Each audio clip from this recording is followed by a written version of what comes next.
anak-anak, selamat bertemu lagi di tahun yang baru ini. Sebelum kita mendengarkan firman, misalkan ajak untuk kita memuji nama Tuhan, kita menyembah Tuhan.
Shalom anak-anak, apa kabar? Kembali bersama dengan Mr. Rudi di renungan hari ini. Nah, anak-anak yang dikasih Tuhan, pada hari ini Mr. Rudi akan menyampaikan cerita firman Tuhan yang terambil di dalam kitab 2 Raja-Raja pasal yang ke-11, ayat yang ke-1 sampai ayat yang ke-20. Nanti anak-anak bisa baca kembali di rumah masing-masing. Nah, judul firman Tuhan pada hari ini yaitu Yoas Raja Kecil. Nah, anak-anak yang dikasih Tuhan, di kerajaan Yehuda, Tuhan berjanji bahwa semua anak dari keturunan Daud akan menjadi raja. Nah, kisah ini berawal dari seorang raja di kerajaan Yehuda yang bernama Raja Ahazia.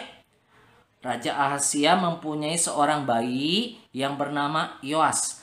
Bayi Yoas ini nanti akan menjadi raja di kerajaan Yehuda. Nah, anak-anak, Yoas mempunyai seorang nenek yang bernama Atalia. Tetapi nenek Atalia sangat jahat dan menyembah patung-patung. Ya, tidak seperti anak-anaknya.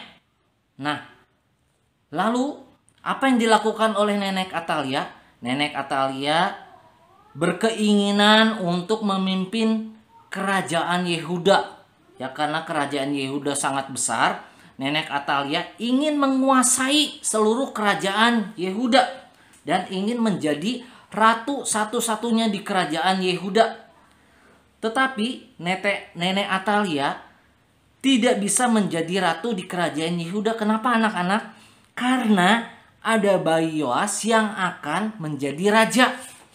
Nah, karena itu nenek Atalia mempunyai pikiran rencana jahat kepada bayi Yoas. Nenek Atalia ingin membunuh bayi Yoas. Nah, ternyata di kerajaan Yehuda ada seorang bibi yang bernama Yoseba. Bibi Yoseba ini sangat menyayangi bayi Yoas seperti anaknya sendiri. Kemudian, apa yang dilakukan oleh bibi Yoseba? Bibi Yoseba mengetahui rencana-rencana jahat nenek Atalia. Karena itu, bibi Yoseba ingin menyelamatkan bayi Yoas dari tangan nenek Atalia.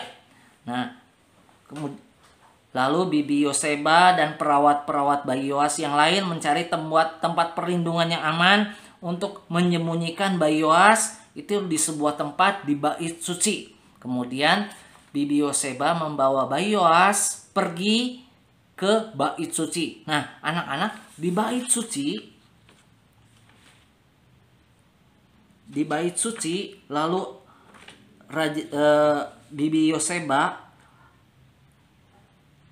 menyembunyikan bayi Yoas di bait suci. Di bait suci itu tinggallah seorang imam bernama Imam Yoyada. Nah, selama 6 tahun bayi Yoas dan bibi Yoseba tinggal di tempat itu. Nah, 6 tahun kemudian bayi Yoas semakin bertumbuh menjadi besar. Imam Yoyada berkata bahwa tidak perlu bersembunyi lagi, tidak perlu takut lagi dari Ratu Atalia. Nah, lalu Imam Yoyada mengumumkan kepada semua orang bahwa Yoas adalah raja yang asli yang akan memerintah di kerajaan Yehuda. Nah, anak-anak, di kerajaan Yehuda semua orang tahu bahwa Ratu Atalia adalah ratu yang sangat jahat. Ya, dia merencanakan hal-hal yang jahat terhadap bayi Yoas. Oleh karena itu, Ratu Atalia sangat marah. Dan prajurit-prajurit di kerajaan Yehuda mengetahui hal itu dan menangkap Ratu Atalia, dan Ratu Atalia dimasukkan ke dalam penjara. Nah, setelah keadaan aman di kerajaan Yehuda, kemudian bibi Yoseba membawa Yoas kembali ke istana kerajaan Yehuda. Maka di kerajaan Yehuda itulah Yoas menjadi raja dan menjadi raja di usia yang ke-7 tahun. Nah, anak-anak yang dikasih Tuhan, lewat cerita firman Tuhan pada hari ini kita belajar dari kehidupan Yoas. Ya, walaupun usianya masih sangat muda, 7 tahun, tetapi Yoas memiliki sikap yang takut akan Tuhan dan taat melakukan firman Tuhan. Tidak sama seperti neneknya yang bernama Atalia. Nah, nenek Atalia ini sangat jahat dan suka menyembah patung-patung. Ya, oleh karena itu anak-anak, mari kita mulai belajar untuk hidup takut akan Tuhan dan taat dan setia melakukan firman Tuhan. Apa yang Tuhan perintahkan, apa yang Tuhan firmankan, mari kita taat untuk melakukannya. Oleh karena itu, anak-anak, Kalau kita takut akan Tuhan dan kita taat, kita setia melakukan apa yang Tuhan perintahkan, dan maka Tuhan akan mencurahkan berkat-berkat yang melimpah dalam kehidupan kita. Nah, amin anak-anak. Amin. Tuhan Yesus memberkati.